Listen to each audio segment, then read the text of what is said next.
लाडकी बहीण योजना महाराष्ट्रातील महिलांसाठी वरदान की राज्याच्या तिजोरीवर वाढत चाललेलं ओझं? देशातील सर्वोच्च लेखा परीक्षण संस्था सीएजी ने या योजनेच्या आर्थिक व्यवस्थापनावर इतके गंभीर प्रश्न का उपस्थित केले? तब्बल 3,541 कोटी रुपयांचा अतिरिक्त खर्च कसा झाला? 15,586 कोटी रुपये गरज नसतानाही बीपीडीए खात्यात का वर्ग करण्यात आले?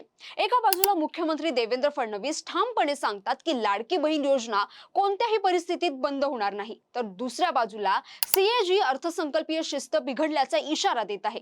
मग नेमकं खरं काय? हा वाद महिलांना मिळणाऱ्या 1,500 रुपयांचा आहे की महाराष्ट्राच्या भविष्यातील अर्थकारणाचा? आणि सर्वात महत्त्वाचा प्रश्न, लोकप्रिय योजना आणि आर्थिक जबाबदारी यामध्ये समतोल बिघडला तर त्याची किंमत उद्या कोण मोजणार? महाराष्ट्राच्या राजकारणात लाडकी बहीण ही आता फक्त एक सरकारी योजना राहिलेली नाहीये, तर महायुती सरकारची राजकीय ओळख बनली आहे. विधानसभा निवडणुकीच्या आधी सुरू झालेल्या या योजनेमुळे लाखो महिलांच्या खात्यात दरमहा 1,500 रुपये थेट जमा होऊ लागले आणि त्याचा राजकीय परिणामही निवडणुकीत दिसून आला. त्यामुळेच मुख्यमंत्री देवेंद्र फडणवीस वारंवार स्पष्ट करत आहेत की काहीही झालं तरी ही योजना बंद होणार नाही. पण आता या योजनेवर विरोधकांनी नाही तर देशातील सरकारी खर्चाचा हिशोब तपासणाऱ्या सीएजीने प्रश्न उपस्थित केले आहेत आणि इथूनच संपूर्ण राजकारणाला वेगळं वळण मिळतं.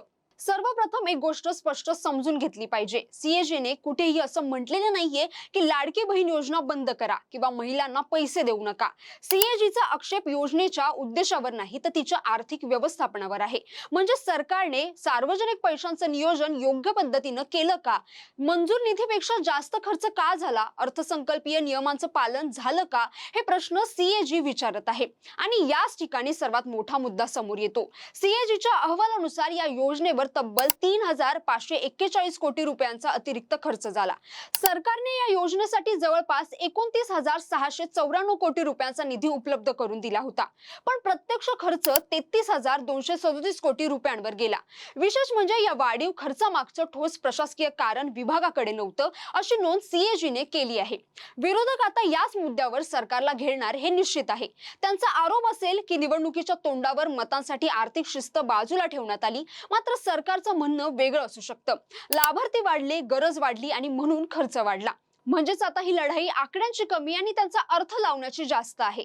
यापेक्षाही महत्त्वाचा मुद्दा म्हणजे 15,586 कोटी रुपये बीपीडीए खात्यात वर्ग करणं. सामान्य माणसाला हा विषय तांत्रिक वाटू शकतो, पण सीएजीच्या मते तातडीने वितरणाची गरज नसताना एवढा निधी बाजूला काढून ठेवणं अर्थसंकल्पीय शिस्तीच्या विरोधात जाऊ शकतं. सार्वजनिक पैशावर विधिमंडळाचं नियंत्रण कमकुवत होऊ शकतं, अशी नोंदही अहवालात करण्यात आली आहे. म्हणजे सीएजीचा मुद्दा असा आहे की पैसा कुठे गेला हा प्रश्न नाही, तर तो कोणत्या प्रक्रियेने आणि कोणत्या वेळेला वापरण्यात आला हा प्रश्न आहे. या अहवालात आणखी एक निरीक्षण सरकारसाठी राजकीय दृष्ट्या अधिक अडचणीचं ठरू शकतं. महिला कल्याणावरील खर्च मोठ्या प्रमाणात वाढला, पण त्याच वेळी गृहनिर्माण क्षेत्रातील खर्च सुमारे 55%, तर पाणी पुरवठा आणि स्वच्छता क्षेत्रावरील खर्च जवळपास 32% घटल्याचं सीएजीने नमूद केलं आहे.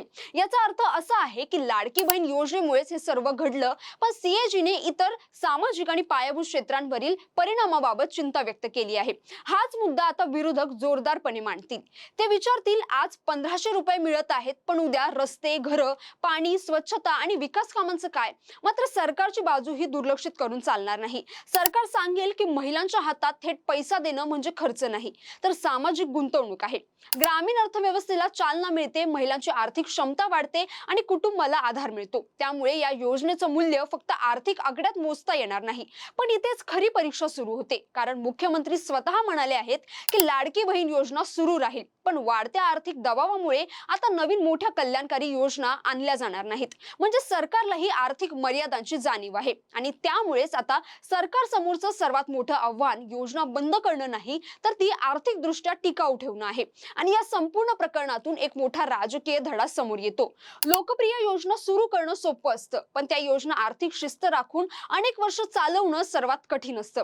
सीएजीचा अहवाल हा लाडकी बहीण योजनेविरोधातला निकाल नाही, तर आर्थिक व्यवस्थापनाबाबतचा इशारा आहे. आता सरकार या निरीक्षणांना काय उत्तर देतं, पुढील अर्थसंकल्पात काय बदल करतं आणि आर्थिक शिस्त कशी राखतं यावर पुढचं राजकारण ठरणार आहे. एक गोष्ट मात्र निश्चित आहे, लाडकी बहीण योजना ही आज महायुती सरकारची सर्वात मोठी राजकीय ताकद आहे. पण त्याच वेळी तिचं आर्थिक व्यवस्थापन ही सरकारची सर्वात मोठी कसोटी ठरली आहे. आणि म्हणूनच येणाऱ्या काळात महाराष्ट्रात लढाई ही फक्त मतांची नसेल, तर आकड्यांची, अर्थकारणाची आणि विश्वासार्हतेची असेल. तर तुम्हाला या सगळ्याबद्दल काय वाटतं? तुमचं मत आम्हाला नक्की कमेंट करून कळवा. आणि हा व्हिडिओ आवडला असेल तर लाईक करा, शेअर करा आणि चॅनलला सबस्क्राईब करायला विसरू नका. धन्यवाद.